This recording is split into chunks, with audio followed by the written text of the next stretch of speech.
She couldn't read a word, but she knew how to keep a man alive through hunger and hurt. As the rancher teaches her letters by lantern light, will they both learn that love is the truest kind of education? The morning began like any other for Holden Vance. Quiet, colorless, the sky pale and heavy with dust. The ranch at the edge of Marrow Creek hadn't heard laughter or prayer in years. Holden rose before dawn, same as always, to light the stove and brew his coffee. But when he stepped into the kitchen, he froze. Someone was already there. A girl, no. A young woman stood barefoot before the iron stove, sleeves rolled to her elbows, hair the color of river silt tied back with a frayed ribbon. The room smelled of butter and smoke. A pan hissed on the stovetop. I hope you don't mind, sir," she stammered without turning. "It was cold out. I saw the light and thought I could make myself useful." Holden's hand hovered near his belt knife, out of instinct, but her voice stopped him. It was soft, trembling, but not deceitful like someone who'd run out of places to hide. He said nothing, just watched her flip something in the skillet. "I can cook," she continued, voice shaking. "Ain't much else I can do. I can't read or write, but I can make a meal stretch." The pan sizzled again, and she winced as hot grease popped her wrist. Holden finally spoke, his voice low, gravel rough from disuse. "You're in my kitchen." She turned. Dirt streaked her cheeks, and her dress was torn at the hem. "I'll go," she said quickly, eyes darting toward the door. Holden studied her for a long, silent moment, the way her shoulders trembled, the way she clutched the wooden spoon like a weapon. He saw hunger and exhaustion, but something else too, pride. "Sit," he said at last. She blinked. "Sir?" "Sit," he repeated, nodding toward the table. When she hesitated, he walked past her, took the pan off the stove, and plated the biscuits she'd baked rough, uneven, but golden around the edges.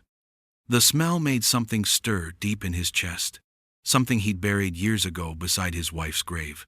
He poured 2 cups of coffee, slid one across the table. She sat slowly, confusion flickering in her eyes.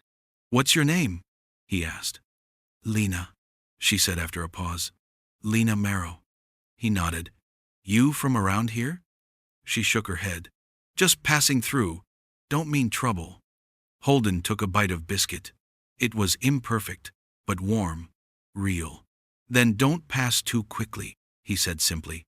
Her eyes widened a little, like no one had ever given her permission to stay anywhere before. The clock ticked in the corner. Outside, dawn stretched across the prairie, turning the dust gold. For the first time in years, Holden Vance didn't eat alone. The silence between them wasn't empty, it was gentle, filled with the crackle of the stove and the soft rhythm of her breath. Somewhere in that stillness, something in him began to thaw. If you've ever seen a man's heart start to thaw, wait until you hear what he teaches her next.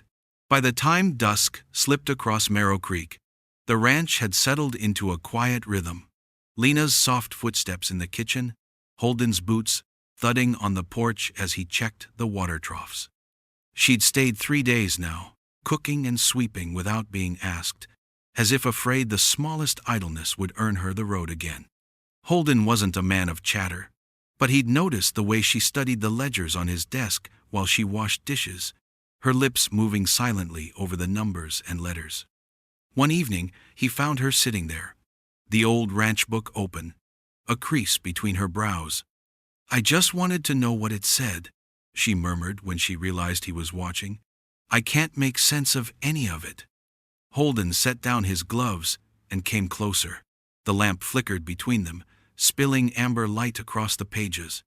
He saw her fingers trembling above the ink lines, like someone reaching toward a fire they couldn't touch. "Have you ever been taught your letters?" he asked. She shook her head. "I tried to learn from signs in town, but the words run together.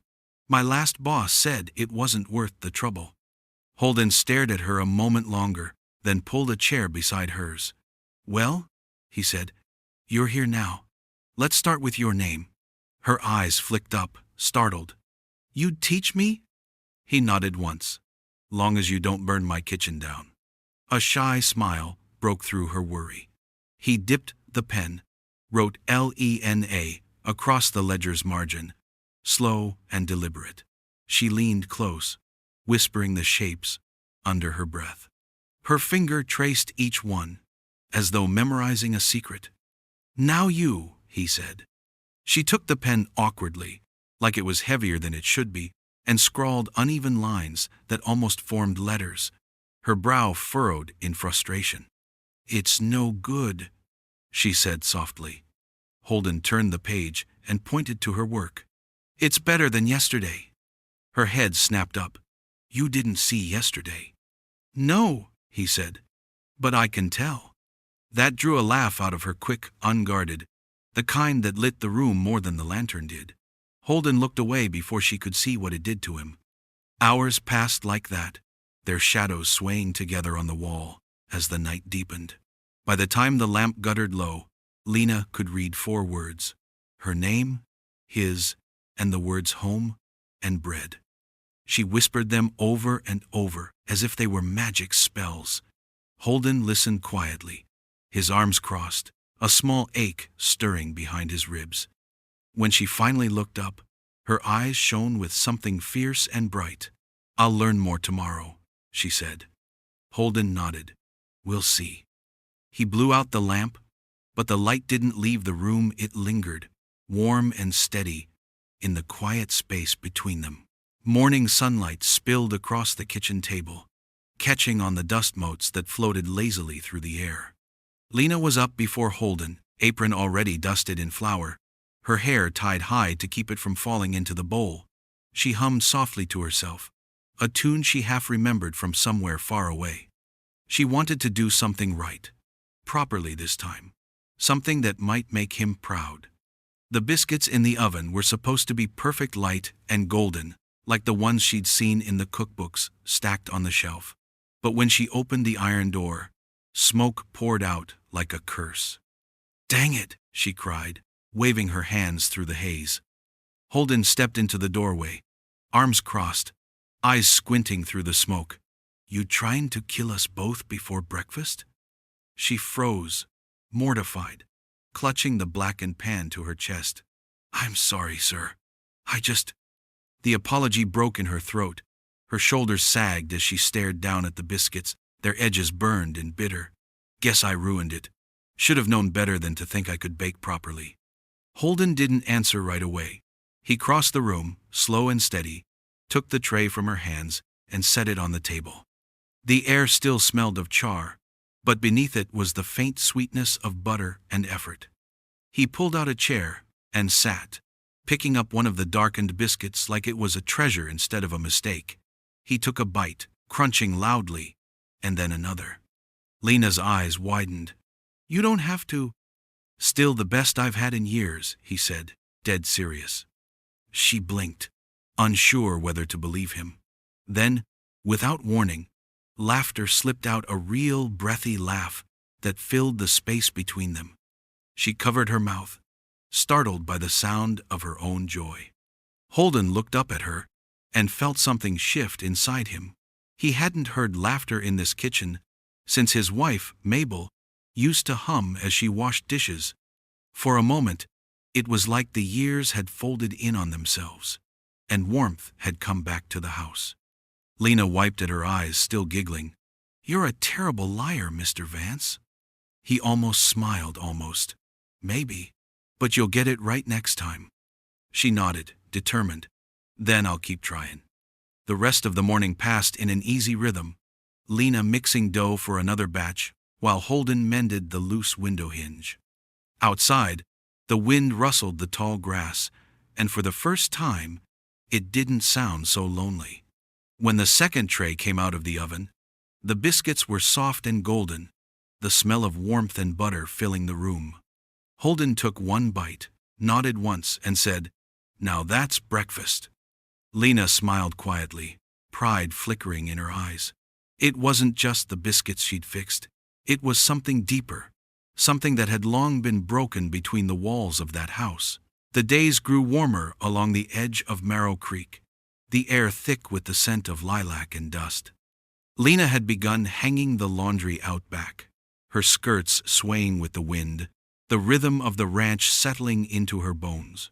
She moved with quiet grace, now still careful, still shy but lighter somehow. Holden watched her from the porch as he mended a saddle strap. He didn't mean to stare, but something about the way she carried herself strong, determined, yet gentle, pulled at him like a tide he couldn't fight. She bent to lift a wet sheet, and that's when the fabric of her blouse slipped off her shoulder. The sun caught the skin there, a pale mark, long and jagged, running down her upper arm like lightning had once kissed it. She froze when she noticed him looking. The sheet dropped from her hands. For a heartbeat, neither of them moved. "I didn't mean to," Holden began, standing halfway. She shook her head fast, fumbling to fix her blouse. "Please don't ask," she said quickly, voice breaking. "It ain't what it looks like." Holden stopped where he stood. There was fear in her eyes, not of him, but of the memory that Scar carried. He saw that kind of fear once before, long ago, in a mare that had been whipped near blind. He nodded slowly. "I won't ask," he said simply. Her eyes searched his face, waiting for judgment. There was none. He turned back to his work, hands steady, as if what he'd seen changed nothing. That night, the ranch grew quiet beneath a low silver moon. Holden sat by the window, reading the day's notes in his ledger. Lena's footsteps creaked on the stairs. She hesitated in the doorway, a shawl draped over her shoulders. "I fixed that window hinge," she said softly. He nodded. "Good." She lingered there, shifting her weight, as if trying to gather courage. "Thank you," she whispered finally. Holden looked up. "For what?" "For not asking." He met her gaze across the lamplight, steady, warm, unspoken. "Everyone's got things they'd rather keep quiet," he said.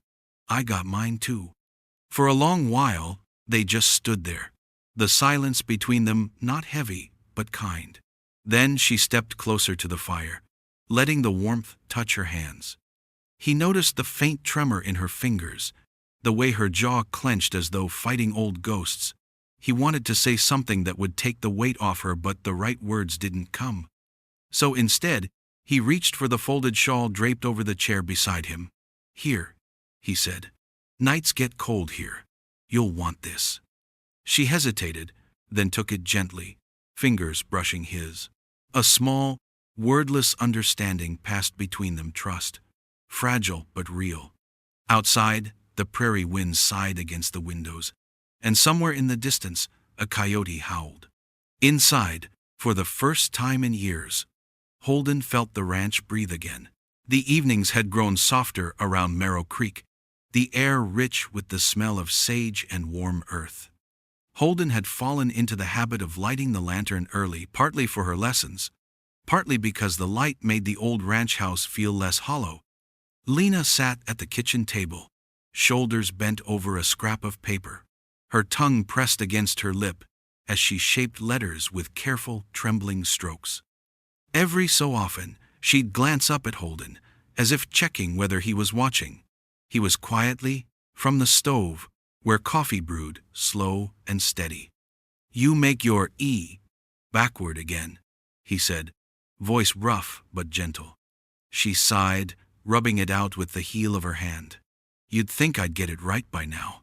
"Reckon you just like a challenge," he said. That earned him a small grin. "Reckon you're patient for a man who doesn't smile much." Holden looked away, pretending to check the flame. "Doesn't mean I don't feel it." When she laughed, soft and surprised, he felt the sound like sunlight through glass. They worked through the letters until the light from the lantern turned gold and sleepy. Her handwriting, though crooked, had grown steadier. Holden leaned forward to see her progress when she suddenly straightened, eyes fixed on the page. Her lips moved. Then, slowly, she whispered, "Holden." He froze. The room seemed to still be around them. She looked up, eyes bright. "That's your name, ain't it?" Holden's breath caught in his chest. He hadn't heard his name spoken like that in years, not with reverence, not with warmth. He nodded, barely trusting his voice. It is. Her smile trembled with pride and something deeper relief, maybe. I read it, she whispered. All by myself. Holden couldn't speak for a moment. He just looked at her, the lantern light turning her hair to gold, the smudge of ink on her cheek, the way her hands still trembled over the letters.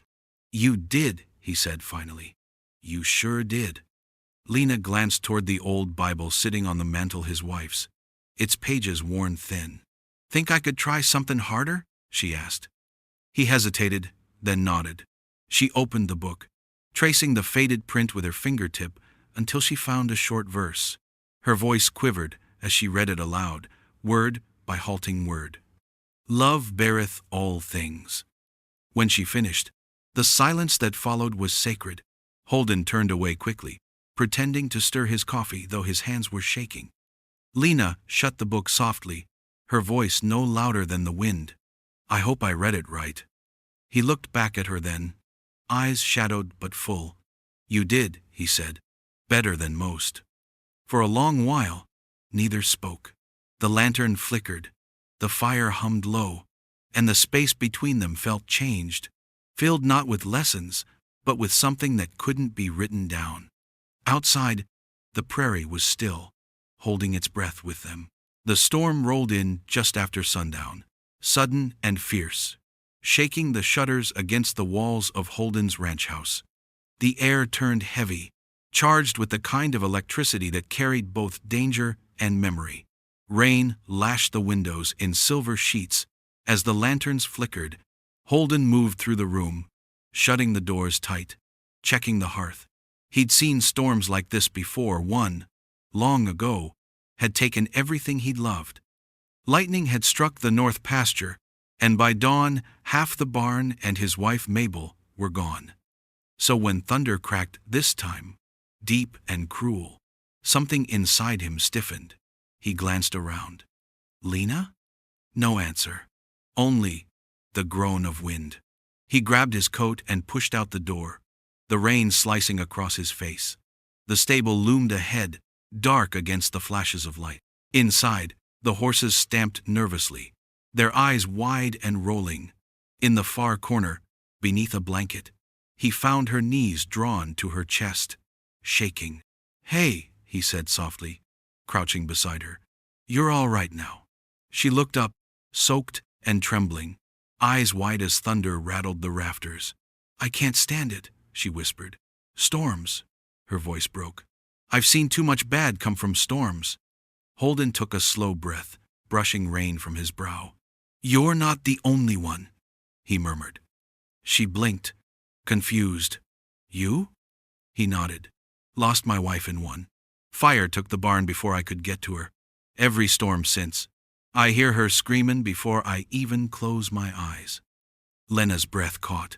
She reached for his arm but hesitated halfway, fingers hovering just above his sleeve. You never told me that. Wasn't something worth telling?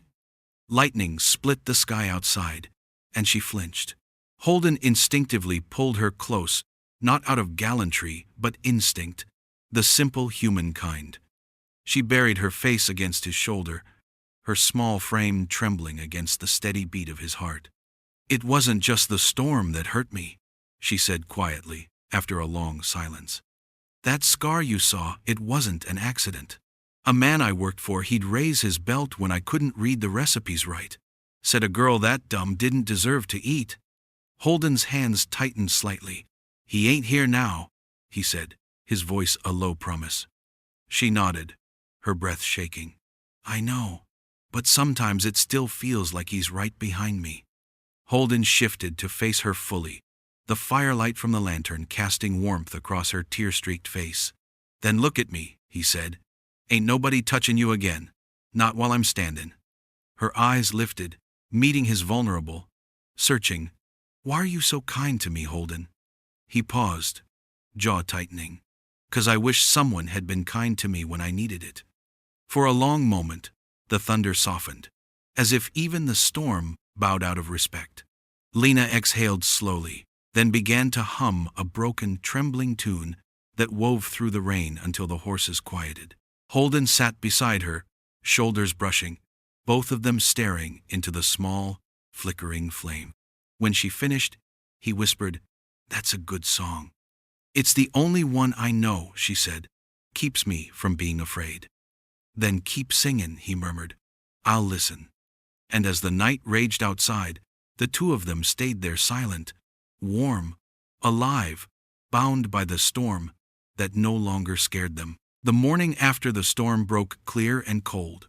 The world washed clean in silver light. Steam rose from the wet earth, and the ranch felt strangely new, quiet, peaceful, as if the land itself had exhaled.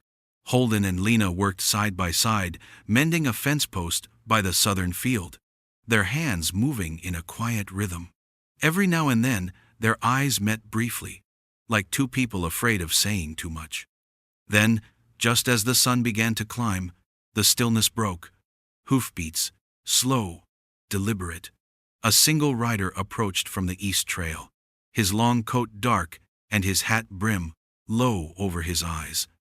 Holden felt it before he saw it, the shift in the air, the tension humming like wire pulled too tight. Lena went still beside him, hammer frozen mid-swing. "No," she whispered, "it can't be." Holden turned. The man reined his horse near the corral, dust rising at his boots as he dismounted. "Morning," the stranger drawled. "Name's Eli Ward. I believe you've got something belongs to me." Holden didn't move. "Don't reckon I do." Eli's smile didn't reach his eyes. "Little thing. About so high. Answers to Lena." He tipped his hat toward her, his gaze slick and cold. "Ran off from my place 3 months back. The girl owes me wages and a bit of obedience." Lena stepped back, her face pale. "I don't owe you nothing," she said, voice trembling. "You broke the contract when you—" She stopped herself, swallowing hard. Holden's jaw tightened. "She works for me now," he said evenly. "Ain't no law says she can't." Eli chuckled, a sound sharp as gravel. "You think this is about the law? You think some backwater rancher can keep what ain't his?" Holden took one step forward, slow and deliberate. "You're on my land, Ward. Say what you came to say and ride on." The air grew thick. A hawk screamed overhead, slicing through the silence. Eli's smirk faltered, just for a second. "You're making a mistake, Vance. The kind that doesn't end well." Holden's eyes didn't waver. "I made worse ones before." Lena's breath came ragged behind him. The way he stood solid, immovable, made her feel something she hadn't in years. Protected. For once, a man wasn't stepping toward her to harm, but to shield. Eli spit into the dirt, a bitter final act of challenge. "You'll regret this." He swung onto his horse, turning back down the trail. But before he left, he called over his shoulder, "Don't get too comfortable. Some debts don't stay buried." When the sound of hoofbeats faded, Holden turned to Lena. She looked shaken, eyes rimmed with fear and defiance. "You don't have to be scared," he said quietly. "I ain't scared," she lied. He studied her for a long moment, then nodded once. "Good, but we'll keep the rifle close tonight, just the same." As the day wore on, the peace that morning had brought slipped away like mist. The wind carried whispers of something coming, trouble, maybe justice, but something certain. Holden didn't know it yet, but the fight for Lena's freedom had only just begun. If you thought that stranger was trouble, wait until you hear what secrets she reveals by the firelight that night. The next morning dawned cool and pale, the ranch quiet but uneasy. Though Eli Ward had ridden off, his words hung in the air like leftover smoke. Holden checked the fence line twice that day, eyes sweeping the horizon, half expecting another rider to appear. But none came, only the steady hum of bees and the faint sound of Lena humming in the kitchen carried through the stillness. When he stepped inside, the smell of fresh bread greeted him. Lena stood at the table, apron dusted with flour, sleeves rolled high, a strand of hair loose against her cheek. She looked up, smiling softly. You look like you've been watching ghosts, she said. Maybe I have, he answered. But they ain't comin' round today. Her smile faded, eyes lowering. You think he'll be back? Holden didn't answer right away. Maybe, he said finally. But we'll be ready. She nodded, silent for a beat. Then I best learn faster, she said, pulling out the small writing book he'd given her. Holden blinked. You still want to do your lessons today? Lena gave a faint, brave grin. All the more reason to. If that man ever comes again, I want to read what he brings, his words, his lies, all of it. I ain't ever lettin' someone trick me with paper again. Something proud stirred in Holden's chest. All right then, he said. Let's begin. They sat by the window where the morning light spilled across the table. The sound of her pencil scratching filled the quiet. She struggled through the sentences he'd written, her lips moving slowly as she sounded each word. When she grew frustrated, he leaned close, his hand guiding hers gently over the page. Not so tight, he murmured. Let the letters breathe. Her breath hitched, but she nodded, following his touch. His hand was rough, calloused, from years of rope and wood, but steady, patient. The warmth of it against hers steadied her heartbeat in a way she didn't understand. After a long silence, she looked up. You ever think maybe you're teaching more than just letters? Holden met her gaze. Reckon you're learning me a few things too, he said. She smiled at that, but her eyes softened. Like what? He looked away, pretending to check her writing. How to talk again. How to trust quietly. Her lips parted as if to answer, but instead she simply turned the page and began teaching him how to cook. If I'm learnin' your words, she said, you're learnin' my recipes. The roles shifted easily between them, her correcting his clumsy grip on the spoon, him steadying her shaky pen strokes. Each laugh came easier than the last. The house, once silent and cold, filled with small sounds of life, paper rustling, spoons clinking, two voices trading mistakes and encouragement like gifts. By sunset, a loaf cooled on the windowsill, and Lena's sentences lay neatly across the page. Look at that, Holden said. Ain't nothing crooked about it. She smiled, her voice barely a whisper. Maybe we're both learnin' straight. Outside, the wind carried the scent of rain again, but this time, neither of them felt afraid. The quiet that had settled over Marrow Creek didn't last. 3 days after the lesson at the table, the sound of horses returned more this time. Holden was out by the barn when he heard it. The heavy beat of hooves, the clatter of bridles, the echo of authority. When he stepped out into the yard, 5 riders were coming up the trail, dust curling around them like a warning. At their head was Eli Ward, clean-shaven and smug, holding a leather satchel tight beneath his arm. Behind him rode 2 men in worn coats and tin badges that caught the Sunday. Holden wiped his hands on his trousers and waited by the fence. He didn't call for Lena. She would know soon enough. Morning again, Eli said, voice oily with confidence. Brought some company this time, lawmen from the county. Thought we'd settle this decent like. Holden's jaw flexed. Ain't nothing to settle. Eli opened the satchel and pulled out a folded paper, waving it high.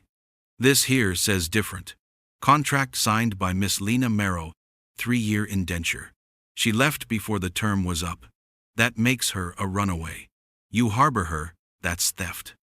The lawmen shifted in their saddles, looking uneasy.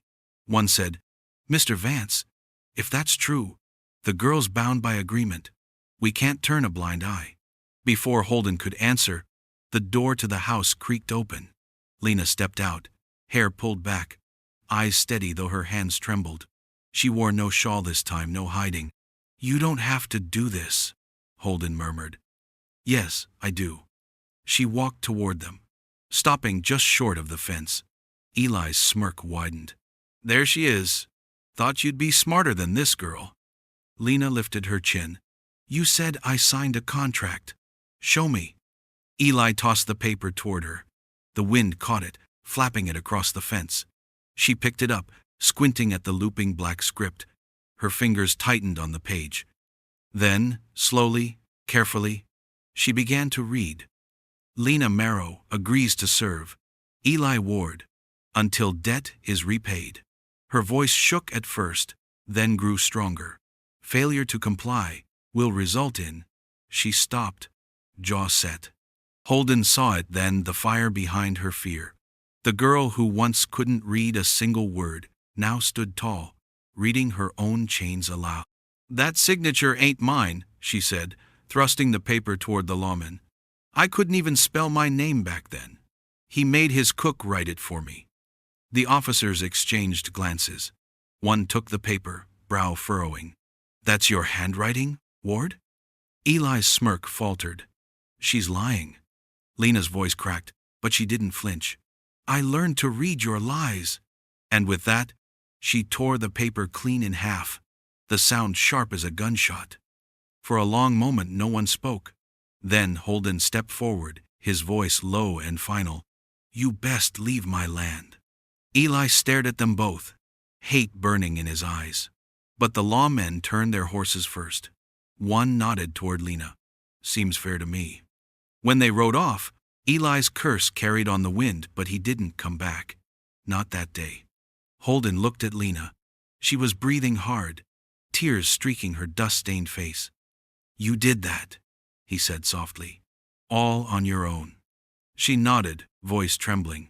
Guess you taught me more than words, Holden. Spring came soft to Marrow Creek that year. The hills turned green again, the river swelled with melted snow, and the ranch, once silent as a grave, began to hum with life. Chickens clucked by the fence, flowers bloomed near the porch, and every evening, smoke curled from the chimney, a promise that someone was home. Holden had changed too. He spoke more now, slow, deliberate words that came not from habit, but care. Sometimes, Lena teased him that he'd gone and learned to talk all over again. He never argued. Truth was, she'd taught him more than any book ever could. The morning sun slanted through the kitchen window as Lena set a loaf of bread on the table. Beside it lay a folded piece of paper, creased, careful, and sealed with a tiny smudge of wax. Holden frowned when he saw it. What's this? A letter, she said, turning with that small, secret smile he'd come to know. For you. He sat, unfolding the paper. Her handwriting still crooked, uneven, spilled across the page like new grass, growing through cracked soil. He read slowly, the words steady and sure, despite the tremor in his hands. Dear Holden, I couldn't read once. You remember that. But you taught me, night after night, with more patience than anyone ever gave me. You said words were just sounds with meaning. But what you didn't say is that sometimes meaning lives in silence too. This house, this ranch, the things we fixed together, they made me learn something I didn't think I could. You taught me what a home feels like. Lena. Holden read it twice, his throat tight. The room blurred for a moment before he blinked it clear. When he looked up, Lena was standing by the open door, sunlight turning her hair to copper. You wrote all that? He asked quietly.